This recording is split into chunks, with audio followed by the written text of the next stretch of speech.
নেপালের সহিংস আন্দোলনে সরকার পতনের একদিন পরও দেশটির রাজনৈতিক অচলাবস্থা নিয়ে অনিশ্চয়তা কাটেনি। এমনকি নেপালের ক্ষমতাচ্যুত প্রধানমন্ত্রী কেপি শর্মার অবস্থান সম্পর্কেও নিশ্চিত হওয়া যায়নি। শুক্রবার সন্ধ্যা পর্যন্ত বাড়ানো হয়েছে কারফিউর সময়সীমা। বুধবার দিনভর সেনাবাহিনীর সঙ্গে আলোচনায় বসা নিয়ে অনিশ্চয়তার পর বৈঠকে বসে আন্দোলনরত শিক্ষার্থীদের প্রতিনিধিরা। তবে আলোচনায় সাড়া দিলেও এখনও রাজপথ ছাড়ছে না বিক্ষোভকারীদের একাংশ। উল্টো সংকট সমাধানে একগুচ্ছ দাবি দাওয়া তুলে ধরেছে তারা। ইন্ডিয়া টুডের প্রতিবেদনে দাবি করা হচ্ছে, শিক্ষার্থীদের প্রধান দাবিগুলোর মধ্যে রয়েছে পার্লামেন্টে বর্তমান প্রতিনিধি পরিষদ ভেঙে দেয়া, সংবিধানে সংশোধনী আনা কিংবা নতুন সংবিধান প্রণয়ন যেখানে নাগরিক সমাজ, বিশেষজ্ঞ ও তরুণ প্রজন্মের অংশগ্রহণ থাকবে, এবং অন্তর্বর্তী সরকার ব্যবস্থার অধীনে একটি অবাধ, সুষ্ঠু ও অংশগ্রহণমূলক নির্বাচন আয়োজন।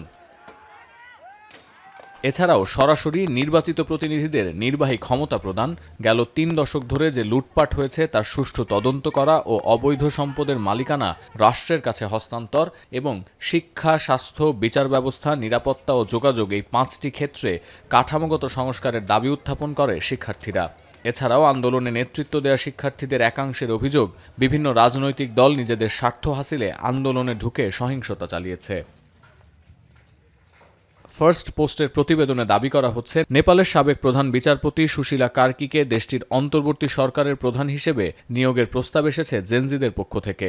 সেখানে আরও বলা হচ্ছে, সেনাবাহিনীর সঙ্গে ৪ ঘণ্টার বৈঠক শেষে এমন দাবি জানিয়েছেন আন্দোলনরত শিক্ষার্থীরা।